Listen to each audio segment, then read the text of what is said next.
Welcome back to our YouTube channel. I'm Rob with Custom Fabricating Solutions. Today we're going to be talking about two new products and some challenges you might have with this type of saw and saws like it. We solve those challenges with this saw, and we'll get into those things here. Basically, the challenge you'll have with this saw is you don't have sliding fences on this saw. We solve that challenge by creating our unique feature is the countersink slot allows your fences to slide. You didn't have that feature on the saw at all. They didn't even give you that feature. The other challenge you might notice with this saw, this happens to be the DeWalt DCS761, is they don't give you a whole lot of vertical support on the what would be the right side of the saw.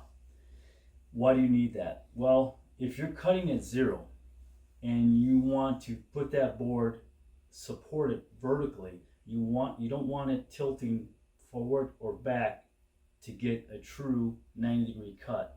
You start tilting the saw, if you're in any angle other than zero, you're actually cutting at what we would call a compound bevel unknowingly if you weren't vertically supported. With our product, you're knowingly going to be vertically supported.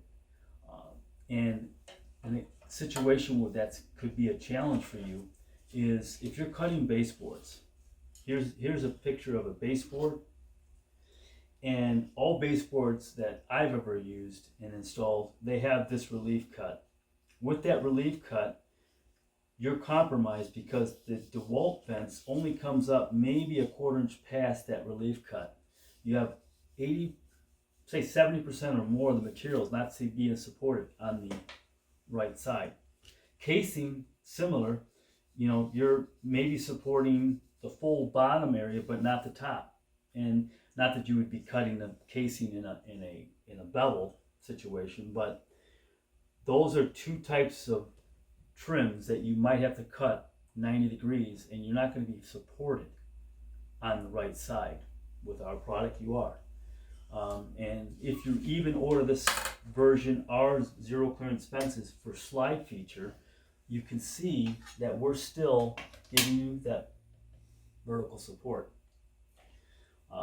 Don't confuse this as a notch version. That's not a notch version. That's to clear this motor housing.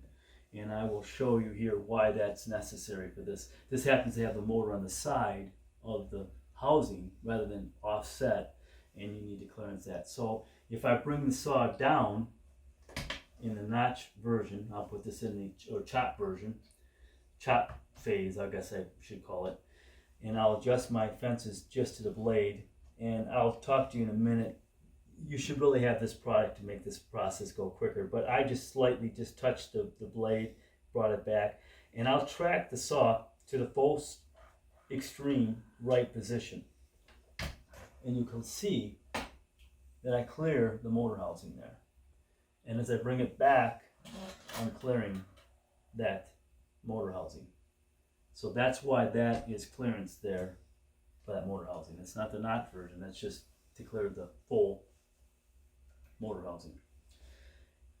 Also, we have a table insert. I've already taken out the screws for this just to save a little time, and I'll remove the OEM insert. I'll slide in. We've got these pocket notches here so it gets past these two bosses, and you just slightly bend it a little bit and you'll go right in. Reinstall the hardware that comes with the saw. It's a T20 driver, and now you'll make that cut. Once you make that cut, then you can track that saw opening or that saw curve line with our unique feature, the zero clearance fence with the countersink slot, and you can get a accurate cut because you can know the position of the blade at any angle it's cutting. You can get a safer cut because you're not worried about any small pieces wanting to kick back on the saw, and it's going to be a better quality cut because you're going to be able to, like I said earlier in the video, you're getting vertical support on the part which you wouldn't have on the right side. If you like these products, these can all be found at our website, customfabricatingsolutions.com. If you like our video, like, share, subscribe. If you need the best, we continue to make it at CFS. Come back, see with our next video. We'll bring some more good stuff to you. Thank you so much.